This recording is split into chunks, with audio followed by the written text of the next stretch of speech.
खुलुमबाय लोगोफोर, गोजोन फुंबिलि बयनिसिमबो। नोंथांमोनखौ गोदान भिडिअ'आव आरो फिन खेबसेबाव बयखौबो बरायनाय बावहरग्रोनाय जाबाय। आं दिनै नोंथांमोननि सिगाङाव 7 जुन 2025 मायथाइ एबा 23 जेठ दान 1432 मायथाइनि सानसेनि फानजामुथिखौ फरायथिनो लादों। आसा खालामो नोंथांमोना भिडिअ'खौ नायना मोजां मोनगोन। आरो बेजों लोगोसेनो नोंथांमोनहा सानफ्रोमबोनि फुंबिलि समाव बेबादिनो सानसेनि फानजामुथि नायनानै मोजां मोनोब्ला चेनेलखौ साबस्क्राइब खालामनानै लादो आरो भिडिअ'खौ मोजां मोनोब्ला अन्नानै लाइक, शेयार आरो कमेन्टबो खालामनानै होलांब्लानो जाबाय।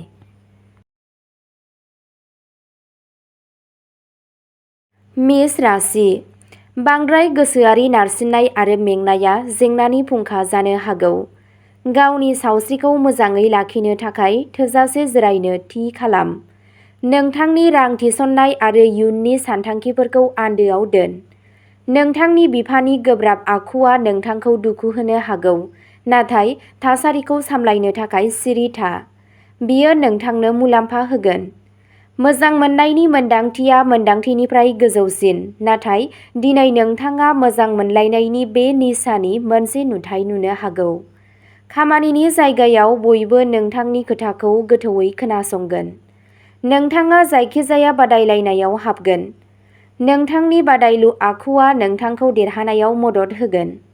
नोंथांनि दिनैनि खाफालगोनां दिगआ जादों खोला, खाफालगोनां अनजिमाया जादों 5 आरो खाफालगोनां गाबआ जादों गोजा गाब। वृषभ राशि।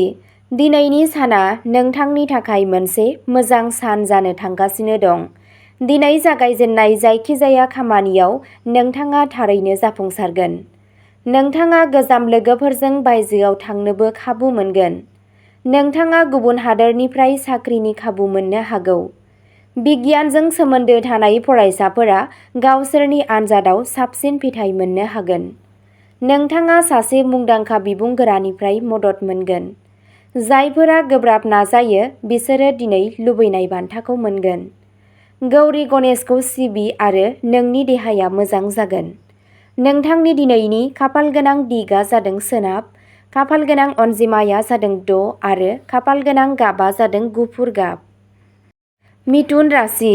दिनै नोंथाङा मिजिंथिनायनि मोनसे जादुआरि मुलुगाव दं।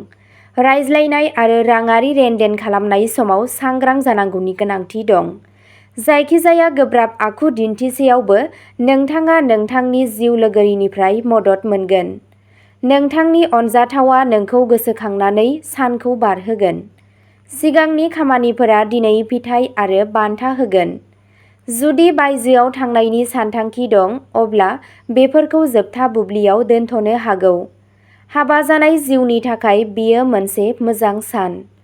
नोंथांनि दिनैनि खाफालगोनां दिगआ जादों सा, खाफालगोनां अनजिमाया जादों 2 आरो खाफालगोनां गाबआ जादों गोथां गाब। कर्क राशि। दिनैनि साना नोंथांनि थाखाय मोनसे गोमोथाव सान जागोन। दिनै मोनसे गिदिर फालांगियारि गोरोबथाखौ सांग्राङै सानना नायनाया गोनांथार। सासे रोंग'थि गोनां सुबुं एबा फोथायजाथाव सुबुंनि बोसोन लानायनि उनावसो आवगाय। नोंथांनि साख्रियाव मासि जौगानायनि मिजिं दं। गोजौ सोलोंथाइनि थाखाय आनजाद होग्रा फरायसाफोरा गावसोरनि लुबैनाय फिथायखौ मोनफुंनो थाखाय गोब्राब नाजानांगोन। दिनै नोंथाङा लोगोफोरजों मोनसे साहसगोनां दावबायनायाव थांनो हागौ, जाय नोंथांनि गोसोखौ गोजौआव लाखिगोन। हनुमान चालिसा फराय, गासैबो दुखुफोरखौ बोखारनाय जागोन। नोंथांनि दिनैनि खाफालगोनां दिगआ जादों सोनाब, खाफालगोनां अनजिमाया जादों 6 आरो खाफालगोनां गाबआ जादों गोमो गाब। सिंह राशि। बे साना मुलाम्फा गोनां जागोन आरो नोंथाङा मोनसे गोजाम बेरामनिफ्राय गोबां सुखु मोनगोन। गोबाव समनिफ्रायनो दिन्दां जानानै थानाय खहा सुफुंनाय आरो दाहारफोरा जोबनायाव नोंथांनि खाथियाव फैगोन। बांद्राय लोगोआरि आखु दिन्थिग्रा सिनायमोनै सुबुंफोरनिफ्राय थोजासे जानथाय लाखि।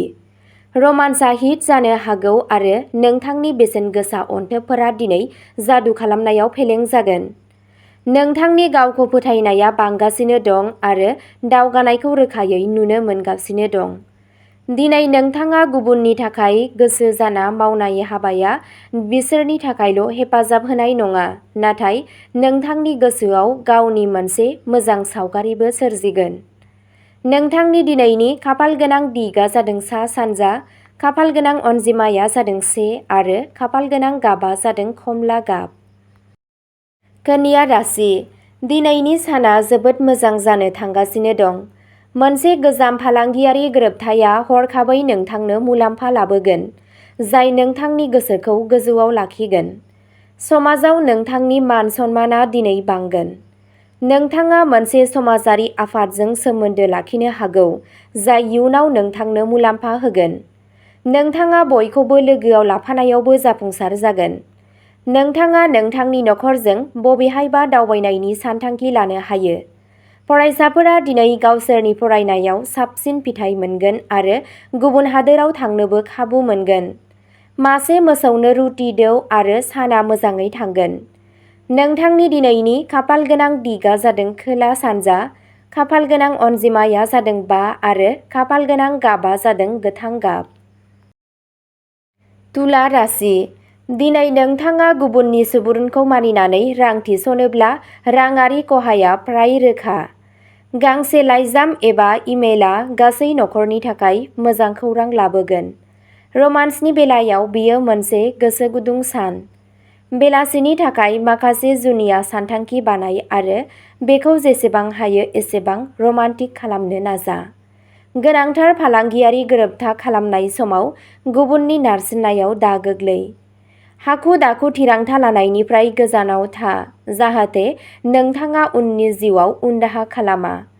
नोंथांनि दिनैनि खाफाल गोनां दिगा जादों सा सानजा, खाफाल गोनां अनजिमाया जादों 9 आरो खाफाल गोनां गाबा जादों फान्थाव गाब। वृश्चिक राशि, दिनैनि साना नोंथांनि थाखाय मोजां जागोन। दिनै नों गोदान गोहोजों बुंफबगोन। दिनै नोंथाङा खामानियाव जोबोद मुखुब जागोन, नाथाय मोनाबिलिसिम गासैबो खामानिफोरा गोरलैयैनो आबुं जागोन। दिनै नोंथांनि न'आव सोरबा सोमोन्दोआरि फैनायनि जाथावना दं, जाय न'आव मोनसे गोजोन आबहावा सोमजिहोगोन। दिनै नोंथाङा मोनसे धोरोमारि हाबाफारियाव बाहागो लानो खाबु मोननो हागौ। इसोरनि सायाव नोंथांनि फोथायनाया दिनै बांगोन। सोरखारि साख्रिनि थाखाय थियारि खालामनाय फरायसाफोरा साख्रिनि थाखाय मोजां खाबु मोनगोन, जायनि थाखाय नोंथांनि खस्थ'नि फिथाइ मोनगोन। नोंथांनि दिनैनि खाफाल गोनां दिगा जादों खोला सानजा, खाफाल गोनां अनजिमाया जादों 8 आरो खाफाल गोनां गाबा जादों मैनि गाब। धनु राशि, इयुननि बाथ्रा सानबाय थानाया नोंखौ गोजोन गैयै खालामनो हागौ।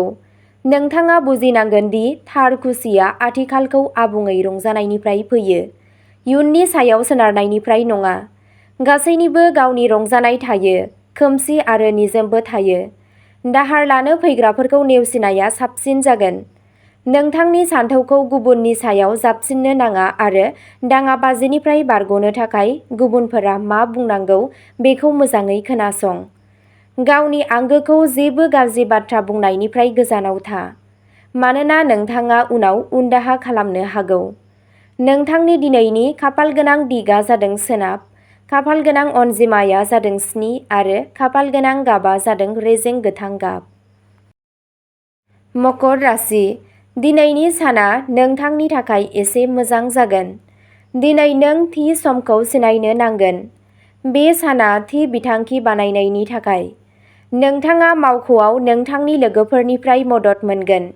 जुनियरसा नोंथांनि सुबुरुनफोरखौ गनायगोन। सोरखारि नङि साख्रियाव गोब्राब नाजानायनि सायाव बिथा खालामनानै मासे जौगानायनि आसा दं।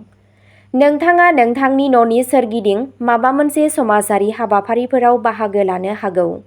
नों बयजोंबो मोजां सम बारहोगोन। देबि सितलानो गुर जासि आरो नोंनि खुसि आरो जौगानाया बांगोन। नोंथांनि दिनैनि खाफाल गोनां दिगा जादों सा, खाफाल गोनां अनजिमाया जादों 9 आरो खाफाल गोनां गाबा जादों गोमो गाब। कुम्भ राशि, दिनैनि साना रंजानाय आरो रंजानायजों बुंफबनाय जागोन, मानोना नोंथाङा जिउखौ आबुङै थांनानै थागोन। अनुमान खालामनाया खहा गोनां जानो हागौ, बेनिखायनो गासैबो रोखोमनि रां थिसननायाव जोबोद सांग्रां जा। बेलासिनि बांसिन बाहागोआनो आलासिफोरजों सम बारहोगोन। मोनसे गोरोन्थि बुजिलायनाय एबा जायखिजाया गोरोन्थि खौरांआ नोंथांनि दुंहाव सानखौ गुसु खालामनो हागौ। जुदि नोंथाङा खामानियाव समाजारि बिजोंखौ बांद्राय बाहायो अब्ला दिनै नोंथाङा हमजानो हागौ। मोनसे सानस्लाबै दावबायनाया नोंथांखौ गुलाय-गुजाय आरो नारसिनथायनि बोलि जाहोनो हागौ। नोंथांनि दिनैनि खाफालगोनां दिगआ जादों सानजा, खाफालगोनां अनजिमाया जादों 3 आरो खाफालगोनां गाबआ जादों रेजें गोथां गाब। मीन राशि। दिनैनि साना नोंनि थाखाय मोनसे जौगालु सान जागोन। सिगांनि रुजुनायाव लोगोफोर आरो अनजाथावफोरजों सोमोन्दोआ साबसिन जागोन। गावनि बिफा आरो बिदानि मददजों दिनै नोंथाङा मोनसे गोदान फालांगि जागायनो हागौ, जेराव नोंथाङा जाफुंसार जागोन। जायफोरा गोदान साख्रि नागिरगासिनो दं बिसोरनि नागिरनाया दिनै जाफुंगोन। नोंथाङा मोनसे मोजां जायगायाव साख्रि मोननो हागौ। बबेखानि दिनै रावजोंबो बाथ्रा दान्थेलायनायनिफ्राय गोजानाव था। नोंथांनि थाखाय गावनि बिबुंथिनि सायाव सांग्रां थानाया साबसिन जागोन। गासै नोंनि सावस्रिया मोजां थागोन। नोंथांनि दिनैनि खाफालगोनां दिगआ जादों खोला-सानजा, खाफालगोनां अनजिमाया जादों 9 आरो खाफालगोनां गाबआ जादों रेजें गोजा गाब। अब्ला दिनैनि भिडिअ'आ एसेनोसै। गोजोन्थों।